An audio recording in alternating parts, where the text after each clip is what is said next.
આપણે કુર્મપુરાણના 27મા દિવસની કથાને આગળ વધારીએ.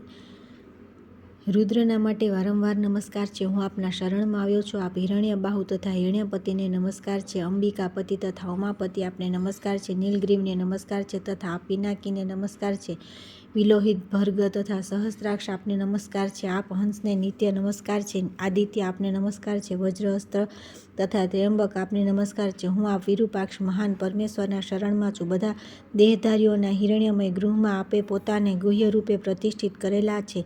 પરમ જ્યોતિરૂપ, પરમગતિ, વિશ્વરૂપ, પશુપતિ, ભીમ તથા અર્ધનારીશ્વર રૂપવાળા આ બ્રહ્મને હું નમસ્કાર કરું છું. પ્રકાશમાન સૂર્યરૂપ પરમેષ્ઠી રુદ્રને નમસ્કાર છે. ઉગ્ર તથા સર્વના ભજનીય આપનું હું સદા શરણ ગ્રહણ કરું છું. આપ સૂર્યહૃદય ઉત્તમ સ્તોત્રના પ્રાતઃકાળ તથા મધ્યાહ્નકાળમાં જપ કરીને ભગવાન દિવાકરને નમસ્કાર કરવા જોઈએ.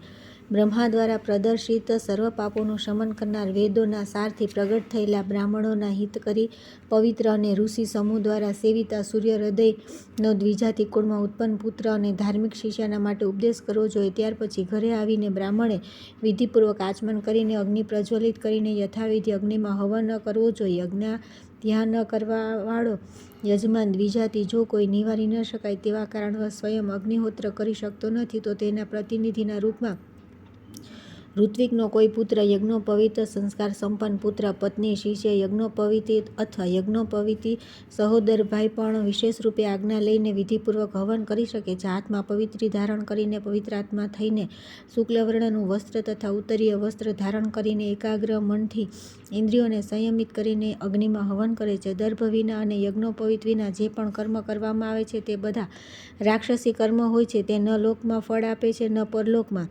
દેવતાઓને નમસ્કાર કરવા જોઈએ. તેમને ઉત્તમોત્તમ વસ્તુઓ જે નિવેદિત કરવી જોઈએ. તેમને દેવતાઓને પુષ્પ વગેરે સમર્પિત કરવા જોઈએ અને વૃદ્ધજનોનું અભિવાદન કરવું જોઈએ. ગુરુની પણ ઉપાસના કરવી જોઈએ. તેમનું હિત કરવું જોઈએ. ત્યાર પછી દ્વિજે યથાશક્તિ પ્રયત્નપૂર્વક વેદોનો અભ્યાસ કરવો જોઈએ. દ્વિજોત્તમે જપ કરવા જોઈએ. શિષ્યોને ભણાવવા જોઈએ. ભણેલા વિષયોને યાદ રાખવા જોઈએ અને તેના પર વિચાર કરવો જોઈએ. શાસ્ત્રોનું અવલોકન તથા ધર્મનું વિશેષ રૂપે વૈદિક તથા વેદસંમત શાસ્ત્રો અને વેદાંગોનું ચિંતન કરવું જોઈએ. ત્યારબાદ યોગ અપ્રાપ્તિની પ્રાપ્તિ, ક્ષેમ પ્રાપ્તિની રક્ષાના માટે ઈશ્વર, ધાર્મિક રાજા અથવા શ્રીમાનની સમીપ જવું જોઈએ અને દ્વિજે કુટુંબના ભરણપોષણના માટે વિવિધ પ્રકારની સંપત્તિઓનો ન્યાયપૂર્વક સંગ્રહ કરવો જોઈએ. ત્યારબાદ મધ્યાહ્ન સમયમાં સ્નાન માટે માટી, પુષ્પ, અક્ષત, ચોખા, દર્ભ, તલ તથા શુદ્ધ ગોબર લાવવું જોઈએ. નદીઓ, પુરાણ વગેરેમાં પ્રસિદ્ધ દેવ ઋષિ નિર્મિત અગાધ જળવાળા કુંડો, જળાશયો, સરોવરો, ઝરણા તથા વાવડીઓમાં નિત્ય સ્નાન કરવું જોઈએ. અન્યત્ર સ્નાન અસંભવ હોય તો તળાવ વગેરેમાં માટીના 5 પિંડ કાઢીને સ્નાન કરવું જોઈએ. માટીથી એકવાર માથું ધોઈને 2 વાર નાભિની ઉપરના અંગોને ધોવા જોઈએ. નીચેનું શરીર 3 વાર તથા 6 વાર પગ ધોવા જોઈએ. આંબળા જેટલી ભીની માટી લેવાનું વિધાન છે. ગોબરનું પણ એટલું જ પ્રમાણ છે. એનાથી અંગ પર લેપ કરવો. નદી વગેરેના કિનારા બેસીને તિલિંગ મંત્રો દ્વારા શરીર પર માટી વગેરેનું યથાવિધિ લેપન કરીને વિધિપૂર્વક પ્રક્ષાલન તથા આચમન કરીને સાવધાનીપૂર્વક સ્નાન કરવું જોઈએ. તલિંગ, શુભ, વરુણ સંબંધી મંત્રો દ્વારા જળને અભિમંત્રિત કરીને પવિત્ર ભાવે તે અવ્યક્ત અવિનાશી વિષ્ણુનું ધ્યાન કરવું. જળની ઉત્પત્તિ નારાયણથી જ થઈ છે અને ફરી તે જળ નારાયણનું અયન થયું. તેથી સ્નાન સમયે વિદ્વાને નારાયણનું સ્મરણ કરવું જોઈએ. ઓમકારની સાથે આદિત્યનું ઉચ્ચારણ કરીને જળમાં 3 વાર ડૂબકી લગાવવી જોઈએ. આચમન કરવાથી પણ મંત્રવેતાને ફરી આ મંત્રથી આચમન કરવું જોઈએ. અંતસ્વરસી ભૂતેષુ ગૃહાયા વિશ્વતો મુખ ત્વમ યજ્ઞત્વમ વષટ્કાર આપો જ્યોતિ રસોસ્મૃતમ. અર્થાત હે ભગવાન, બધી બાજુ મુખવાળા આપ બધા પ્રાણીઓની અંદર હૃદયરૂપી ગુહામાં વિચરણ કરો છો. આપ જ યજ્ઞ છો અને આપ જ વષટ્કાર છો. જળ, જ્યોતિ, રસ તથા અમૃતરૂપ છો.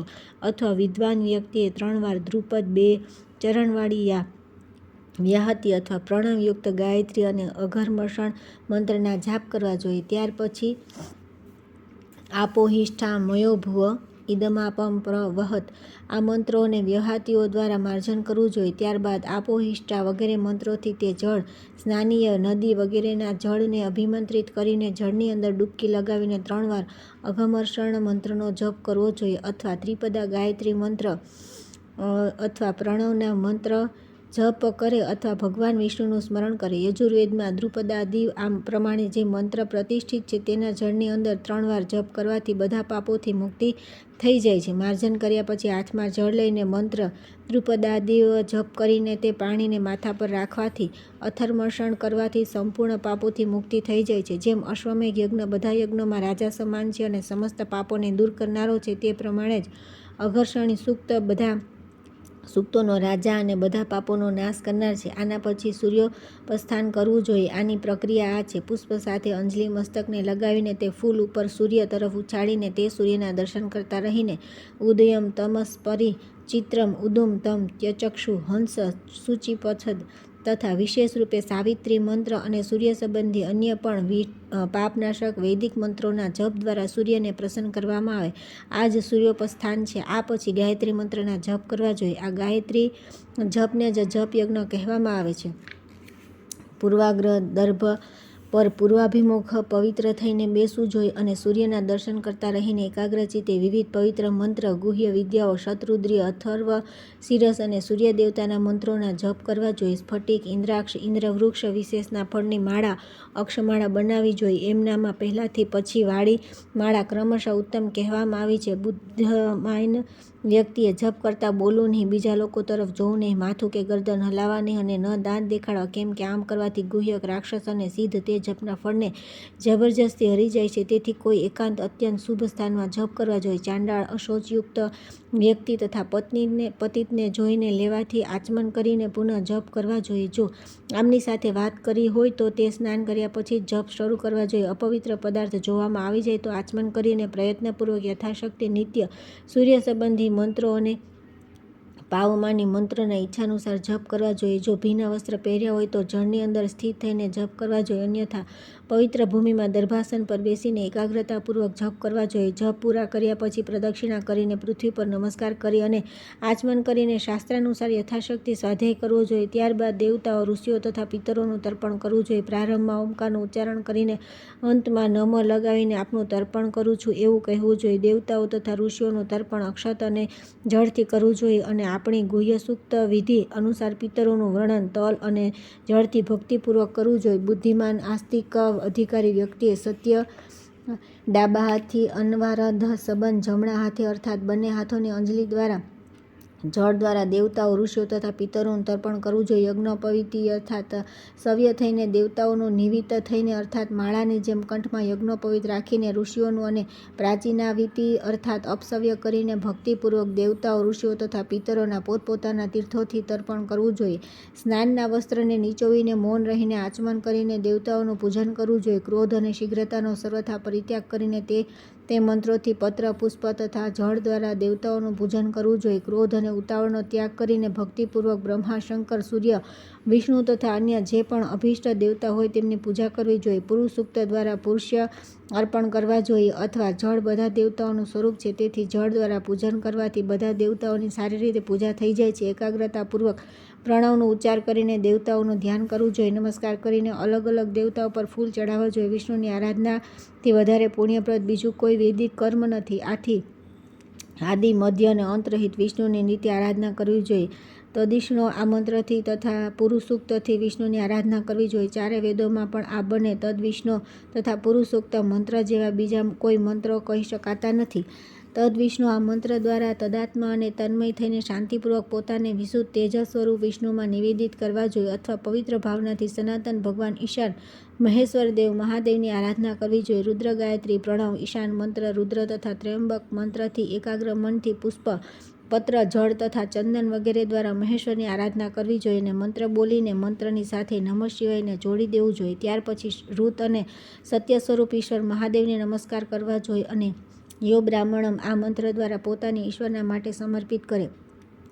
દ્વિજને 5 બ્રહ્મ, શિવના 5 નામે ના જપ કરીને પ્રદક્ષિણા કરવી જોઈએ અને આકાશની મધ્યમાં સ્થિત ઈશાનદેવ શિવનું ધ્યાન કરવું જોઈએ. આ પછી હંસ શુચિદર્થ આ ઋચાથી સૂર્યના દર્શન કરે અને ઘરે જઈને ધ્યાનપૂર્વક પંચયજ્ઞો કરે. દેવયજ્ઞ, પિતૃયજ્ઞ, ભૂતયજ્ઞ, મનુષ્યયજ્ઞ તથા બ્રહ્મયજ્ઞ આ 5 યજ્ઞ કહેવામાં આવ્યા છે. જો તર્પણથી પહેલાં બ્રહ્મયજ્ઞ કર્યો ન હોય તો મનુષ્ય યજ્ઞ કર્યા બાદ સ્વાધ્યાય કરવો જોઈએ અથવા ભૂતયજ્ઞના અંતમાં એકાગ્રતાથી હાથમાં દર્ભ લઈને અગ્નિની પશ્ચિમ દિશામાં દર્ભ પર બેસીને યજ્ઞશાળાનો અગ્નિ લોકાગ્નિ તથા જળમાં અથવા ભૂમિ પર વૈશ્વદેવ કરવો જોઈએ. અને દેવયજ્ઞ કહે છે, જો લોકાગ્નિમાં અન્ન રાંધવામાં આવ્યું હોય તો તેમાં જ હવન કરવામાં આવે છે, અને જો શાલાની અગ્નિમાં અન્ન તૈયાર કરવામાં આવ્યું હોય તો શાલાગ્નિમાં જ વૈશ્વદેવ હોમ કરવો જોઈએ.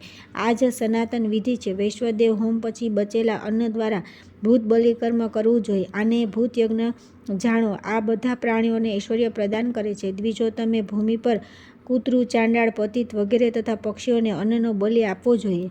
પત્નીએ સાયંકાળે રાંધેલા અન્નનો બલિ મંત્ર વિના આપવો જ આ ભૂત યજ્ઞ છે, જે નિત્ય સાયંકાળ અને પ્રાતઃકાળે કરવામાં આવે છે. પિતરોના ઉદ્દેશથી એક શ્રેષ્ઠ બ્રાહ્મણને દરરોજ ભોજન કરાવવું જોઈએ. આને નિત્ય શ્રાદ્ધ કહેવામાં આવે છે. આ પિતૃયજ્ઞ ગતિ પ્રદાન કરે છે. અથવા યથાશક્તિ થોડું અન્ન કાઢીને વેદોના તત્વાર્થ જાણનાર બ્રાહ્મણને સમાહિત થઈને આપવું જોઈએ. ત્યાર પછી પોતાના ઘરે આવેલા શાંત દ્વિજ અતિથિનું મન, વાણી તથા કર્મ દ્વારા નિત્ય નમસ્કાર, પૂજન તથા અર્ચન કરવું જોઈએ. દ્વિજ અતિથિને યથાશક્તિ રોજ હંતાકાર, અગ્ર અથવા ભિક્ષા પ્રદાન કરાવી તેને પરમેશ્વરનું રૂપ સમજે. ગ્રસ માત્ર ને ભિક્ષા અને તેનાથી 4 ગણા અર્થાત 4 ગ્રાસ જેટલા અન્નને અગ્ર કહેવાય.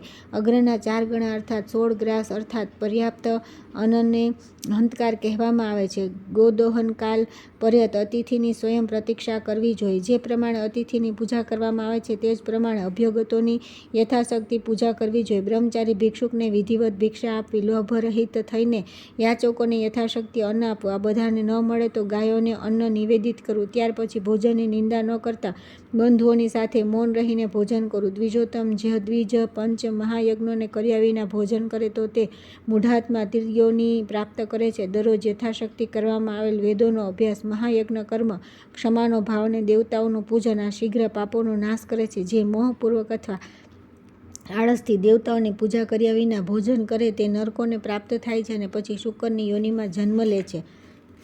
દ્વિજો, તેથી બધા પ્રયત્નો દ્વારા પોતાના અધિકાર મુજબ શાસ્ત્રવિહિત કર્મોને કર્યા પછી સ્વજનોની સાથે ભોજન કરવું જોઈએ. આ પ્રમાણે કરનાર પરમ ગતિને પ્રાપ્ત થાય છે. ત્યાર પછી આવે છે 19મો અધ્યાય, ભોજન વિધિ. ગ્રહણ કાળમાં ભોજનનો નિષેધ. શયન વિધિ. ગૃહસ્થના નિશ્ચય કર્મોના અનુષ્ઠાનનું મહત્વ.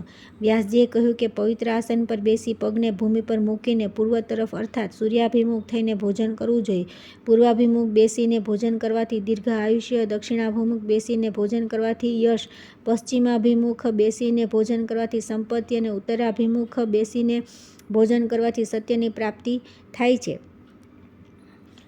પાંચે અંગ, 2 હાથ, 2 પગ અને 1 મુખનું પ્રક્ષાલન કરીને ભોજન પાત્રને ભૂમિ પર મૂકીને ભોજન કરવું જોઈએ. પ્રજાપતિ મનુએ આ પ્રકારના ભોજનને ઉપવાસ તુલ્ય કહ્યું છે. બંને હાથ, પગ અને મુખ ધોયા બાદ આચમન કરી ગોબર વગેરેથી લીપેલા પવિત્ર સ્થાનમાં બેસીને ક્રોધ રહિત થઈને ભોજન કરવું જોઈએ. મહાવ્યાહત્યોનું ઉચ્ચારણ કરતા રહીને જળથી અન્નને પરિવેષ્ટિત કરીને અમૃતોપસ્મરણી આ પ્રમાણે કહીને અપોષાન આચમન ક્રિયા સંપન્ન કરે. ત્યાર પછી સ્વાહા અને પ્રણવની સાથે પ્રાણાયનું ઉચ્ચારણ કરીને ઓમ પ્રાણાય સ્વાહા કહીને પહેલી આહુતિ આપવી જોઈએ. ત્યારબાદ ઓમ અપાનાય સ્વાહા, પછી ઓમ વ્યાનાય સ્વાહા, પુનઃ ઉદાનાય સ્વાહા અને અંતમાં ઓમ સમાનાય સ્વાહા કહીને 5મી આહુતિ આપવી જોઈએ. આમનું રહસ્ય સમજીને દ્વિજે આત્મામાં આહુતિ આપવી જોઈએ. પછી દેવ, પ્રજાપતિ તથા આત્માનું મન ધ્યાન કરીને અવિષ્ટિત અન્નનું બંધુઓની સાથે ઈચ્છાનુસાર ભોજન કરવું જોઈએ. ભોજન કરી લીધા બાદ અમૃતાપિધાનસ્મસી આ મંત્ર બોલી આચમન કરવું જોઈએ. આચમન બાદ ફરી આયમ ગોહ આ મંત્ર બોલીને આચમન કરવું જોઈએ. ત્યાર પછી સર્વ પાપોનો નાશ કરનાર દ્રુપદાનો 3 વાર પાઠ કરીને પ્રાણાના ગ્રંથ રસી આ મંત્રથી હૃદયનો સ્પર્શ કરે. હાથ ઉપર કરીને સ્થિર મનથી આચમન કરીને અંગુષ્ઠ માત્રેથી મંત્ર દ્વારા જમણા પગના અંગૂઠા પર હાથનું જળ નાખવું જોઈએ. શ્રાદ્ધાયામ આ મંત્રથી હુતાન મંત્રણમ કરવું. પછી બ્રહ્મણા મંત્રથી પોતાના આત્માનો અક્ષર તત્વથી યોગ કરવો જોઈએ. બધા યોગોમાં આત્મયાગ શ્રેષ્ઠ છે. જે આ વિધિથી કરે છે તે બ્રહ્મધામમાં જાય છે. યજ્ઞોપવિત થઈને અર્થાત સવ્ય થઈને તથા માળા તથા ચંદનની સુગંધીથી અલંકૃત થઈને પવિત્રતાપૂર્વક ભોજન કરવું જોઈએ. સાયંકાળ, પ્રાતઃકાળ, મધ્યાહનકાળ અને વિશેષ રૂપે સંધ્યાકાળના સમયે ભોજન કરવું નહીં. સૂર્યગ્રહણના પહેલા દિવસે, ચંદ્રગ્રહણથી પૂર્વે, સાયંકાળમાં તથા ગ્રહણકાળમાં ભોજન કરવું નહીં. ગ્રહણની મુક્તિ થયા બાદ સ્નાન કર્યા પછી ભોજન કરવું જોઈએ. ચંદ્રમાના ગ્રહણથી મુક્ત થઈ ગયા પછી જો અર્ધરાત્રિ ન હોય તો ભોજન કરવું જોઈએ. ગ્રહણથી મુક્ત થયા વિનાના ચંદ્રમા અને સૂર્ય બંનેના અસ્ત થઈ ગયા બાદ બીજા દિવસે તેમના દર્શન કરીને ભોજન કરવું જોઈએ. જોનારા ભૂખ્યા લોકોને આપ્યા વિના તથા મન વિના ભોજન કરવું ન જોઈએ. યજ્ઞના અવિશિષ્ટ અન્નથી ભિન્ન અન્ન ગ્રહણ કરવું નહીં. મન વિના તથા ક્રોધી થઈને ભોજન કરવું નહીં. જે માત્ર પોતાના માટે જ ભોજન બનાવે છે, જે માત્ર કામ સુખ માટે, સ્ત્રી સહવાસ માટે કરે છે અને જે માત્ર આજીવિકા પ્રાપ્ત થઈ જાય તે માટે અધ્યયન કરે છે, તેનું જીવન નિષ્ફળ છે. જે માથું ઢાંકીને ભોજન કરે છે, ઉત્તર દિશામાં મુખ રાખીને ભોજન કરે છે અને જૂતા પહેરીને ભોજન કરે છે, તેમના આ પ્રમાણે કરેલા ભોજનને આસુરી ભોજન સમજવું જોઈએ. બરાબર અર્ધરાત્રિ, બરાબર મધ્યાહન અજીર્ણ થાય તો ભીના વસ્ત્ર ધારણ કરી બીજાના માટે બિછાવેલા આસન પર સૂતા સૂતા ઊભા રહી તૂટેલા ફૂટેલા પાત્રમાં ભૂમિ પર તથા હાથ પર ભોજન ન કરવું જોઈએ. ભોજન કરતાં વેદનું ઉચ્ચારણ કરવું ન જોઈએ અને થોડું ભોજન રાખીને જ અર્થાત પૂર્ણ ભોજન ન કરે તથા પત્નીની સાથે પણ ભોજન ન કરે. ન અંધારામાં, ન આકાશ નીચે, શૂન્ય સ્થાનમાં, ન દેવ મંદિરમાં ભોજન કરે. એક વસ્ત્ર પહેરીને સવારી અથવા શૈયા પર બેસીને ભોજન ન કરવું. ખડાઓ ઉતર્યા વિના અને હસતા રહીને તથા રડતા રહીને પણ ભોજન કરવું ન જોઈએ. આ પ્રમાણે ભોજન કરી સુખપૂર્વક બેસીને તે અન્નને પચાવવું જોઈએ અને ઇતિહાસ પુરાણો દ્વારા વેદોના રહસ્યને વિસ્તારથી સમજવું જોઈએ. ત્યારબાદ દ્વિજને પહેલાં બતાવેલી વિધિ અનુસાર સંધ્યોપાસના કરવી જોઈએ. પશ્ચિમ તરફ મુખ રાખીને આસન પર બેસીને ગાયત્રી દેવીના જપ કરવા જોઈએ. એ જ વ્યક્તિ પૂર્વની અર્થાત પ્રાતઃકાળની અને પશ્ચિમની અર્થાત સાયંકાળની સંધ્યા કરતો નથી, તે બધા ધર્મો રહિત થઈને શૂદ્ર જેવો થઈ જાય છે. મંત્રો દ્વારા વિધિપૂર્વક અગ્નિમાં હવન કરીને યજ્ઞથી બચેલા અન્નને બંધુ બાંધવ તથા સેવકોની સાથે ગ્રહણ કરીને રાત્રે સૂતી વખતે પગ ભીના ન રાખીને સૂકા કરીને સૂવું જોઈએ. ઉત્તર અને પશ્ચિમ તરફ માથું રાખીને સૂવું ન જોઈએ. ખુલ્લા આકાશ નીચે નગ્ન થઈને અપવિત્ર અવસ્થામાં અને બેસવાના આસન પર સૂવું નહીં. તૂટેલો ખાટલો સૂના ઘરમાં તથા વાંસ કે ખાખરાના બનેલા ખાટ પર સૂવું ન જોઈએ. આ પ્રમાણે મેં બ્રાહ્મણોના માટે મોક્ષદાયક દરરોજ કરવામાં આવતા બધા કૃત્યોનું પૂરેપૂરું વર્ણન કર્યું. જે બ્રાહ્મણ દ્વિજ નાસ્તિકતા અથવા આળસના કારણે આ કર્મો કરતો નથી, તે ઘોર નરકમાં જાય છે અને કાક યોનિમાં જન્મ લે છે. પોતાના આશ્રમની વિધિને છોડીને અન્ય કોઈ બીજો મુક્તિનો માર્ગ નથી, તેથી પરબ્રહ્મની પ્રસન્નતા માટે વિહિત કર્મો કરવા જોઈએ. ત્યાર પછી આવે છે 20મો અધ્યાય, શ્રાદ્ધ પ્રકરણ. શ્રાદ્ધના શ્રેષ્ઠ દિવસ, વિભિન્ન તિથિઓ અને વારોમાં કરવામાં આવનાર શ્રાદ્ધોનું વિભિન્ન ફળ, શ્રાદ્ધના 8 ભેદ, શ્રાદ્ધના માટે શ્રેષ્ઠ સ્થાન, શ્રાદ્ધમાં વિહિત તથા નિષિદ્ધ પદાર્થ. વ્યાસજીએ કહ્યું કે બ્રાહ્મણોએ અમાવસ્યા આવે ત્યારે ભક્તિપૂર્વક ભોગ અને મોક્ષરૂપ ફળ પ્રદાન કરનારું પિંડહાર્યક નામક શ્રાદ્ધ કરવું જોઈએ. ચંદ્રમા ક્ષીણ થયા પછી અર્થાત અમાવસ્યા તિથિના અપરાહ કાળમાં દ્વિજાતિઓ માટે પિંડાવનહાર કાર્ય શ્રાદ્ધ કરવું શ્રેષ્ઠ છે. કૃષ્ણ પક્ષમાં ચતુર્દશીને છોડીને પ્રતિપદા વગેરે અન્ય તિથિઓ ઉત્તરોત્તર શ્રેષ્ઠ છે. પોષ, માઘ તથા ફાગણ માસની 3 અષ્ટકાઓ, 3 કૃષ્ણાષ્ટમી અને અમાવસ્યા, 3 અન્વયકાશો, નોમ અને માથ માસની પૂર્ણિમા તિથિ પુણ્યતિથિઓ છે. વર્ષાઋતુમાં મઘા નક્ષત્ર યુક્ત ત્રયોદશી તિથિ અને પાક આવવાના સમયે વિશેષ રૂપે શ્રાદ્ધ કરવાનો સમય હોય છે. આ બધી શ્રાદ્ધ નિત્ય અને દરરોજ કરવામાં આવતા નિત્ય શ્રાદ્ધ છે. ચંદ્ર અને સૂર્યના ગ્રહણ સમયે ભાઈ બંધુનું મૃત્યુ થાય તો નૈમિતિક શ્રાદ્ધ કરવું જોઈએ. આવું ન કરવાથી નરક પ્રાપ્તિ થાય છે. ગ્રહણ વગેરેના સમયે કરવામાં આવેલા કામ્ય શ્રાદ્ધ શ્રેષ્ઠ માનવામાં આવે છે. ઉત્તરાયણ તથા દક્ષિણાયનના સમયે વિષુ તથા વ્યતિપાત યોગમાં કરેલું શ્રાદ્ધ પણ અનંત ફળ આપનારું છે. સંક્રાંતિ તથા જન્મના સમયે કરવામાં આવેલું શ્રાદ્ધ અક્ષય હોય છે. બધા નક્ષત્રોમાં વિશેષ રૂપે કામ્ય શ્રાદ્ધ કરવું જોઈએ. શ્રેષ્ઠ દ્વિજ કૃતિકા નક્ષત્રમાં શ્રાદ્ધ કરીને સ્વર્ગ પ્રાપ્ત કરે છે. રોહિણીમાં શ્રાદ્ધ કરવાથી સંતાન અને મૃગશિરા નક્ષત્રમાં શ્રાદ્ધ કરવાથી બ્રહ્મતેજની પ્રાપ્તિ થાય છે. આદ્રા નક્ષત્રમાં શ્રાદ્ધ કરવાથી રૌદ્ર કર્મોની સિદ્ધિ તથા શૌર્યની પ્રાપ્તિ થાય છે.